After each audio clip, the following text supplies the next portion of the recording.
Nigerians, I don't know why Papa News now you're going to read these things. If you know you are using Duldun here in Deutschland and they have told you to leave, because go in peace. Go in peace. If you not say they use white paper, say your Duldun not be able to do they use again, they collect they give you white paper.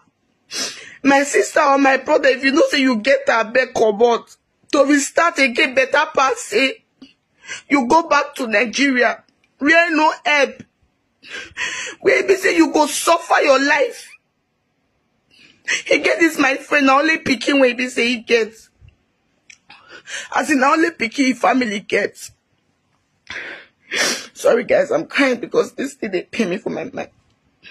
Now the only picky way they say Papa and his mama get, they look up to, and even his mom they sick. Now this when they send money they give his family. Now they care for his mom because that's the only picky way they get. Friends not good though.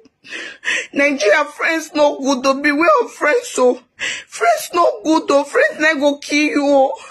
Beware of friends. Now friend they carry this work on Nigeria. Beware of friends. So beware of friends, guys. This guy called me. He said, how far when all these people they see they disturb me. Let's say, guy, I could advise you. May just go Italy. The month when this guy supposed to come on, now one of you. Hello everyone, welcome back to my YouTube channel. If you have not subscribed, my darling people, please do subscribe and smash the notification bell. Thank you and God bless you. My darling, for my correct people, this video today in about Jama Wahala again, my people. Wahala, they say it be like bicycle.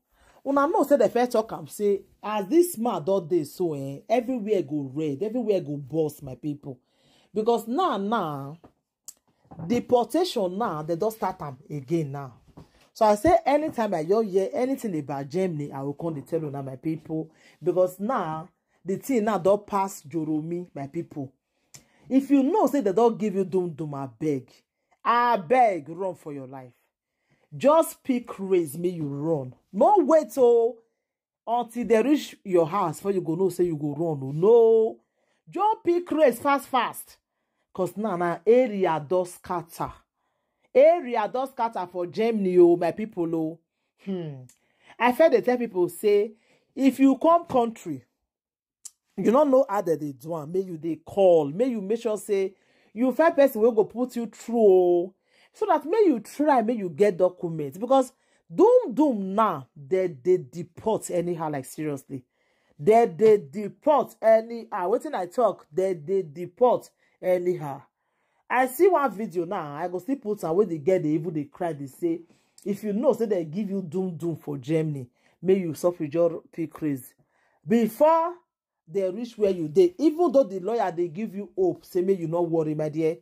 The day when they go come your ass, lawyer don't go there daddy. The day when it go set, you go shock talize. You go shock. You go say, like, seriously? You understand? Hey. So, because some people, if they give them Duldun, they go feel say not just a normal something, and they go still call them. May they leave them, all those things, you know. But it not be like that again now. If they just give you Duldun, not just wait, Abeg. Not just wait. Make sure say you drop pick raise. You understand? Not the sleep house again at all, because anything will make you the sleep house. Because now they don't find out. Say people not they even stay house again in the night. If they come, if they don't see you, they go down of your house, off with the waka up and down. So for the waka up and down. Before you know what they happen, you'll see yourself for where you know expect. As they enter house, where you can carry clothes, where you go take change. The next thing, and then you go see for your door. And so they will take carry you come out. If they tell you say you go back to Italy or Spain or France, anywhere where you for come here. They tell you say you go back. And you know by yourself go back. If they can't catch you, na Niger direct. You will see yourself for Lagos. When you go see yourself for them, at that time you go know say they really deport you, you know. So that one and for that one. If they tell you, say, this your Duldun, they're not sure say it go work, oh. They're not sure say it go still they'll still renew am for you.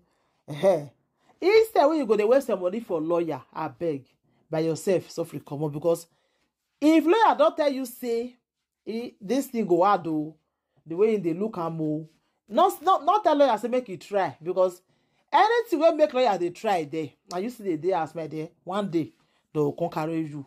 And another thing again, if they tell you, say, make you can't renew, you want go renew where you get do. Hey, while they say it be like bicycle. You go see yourself for when you don't expect, because anything will make you go there, go renew. If they catch you, na Naija direct, you know. So if you know what I mean, you go Naija. Not be say joke that they deport. Deportation is real now. It is real, like seriously. It not be like before, whether they talk say no, and they're not the allow. Deportation is real now. They deport anyhow. They deport woto. Not be say joke. They deport.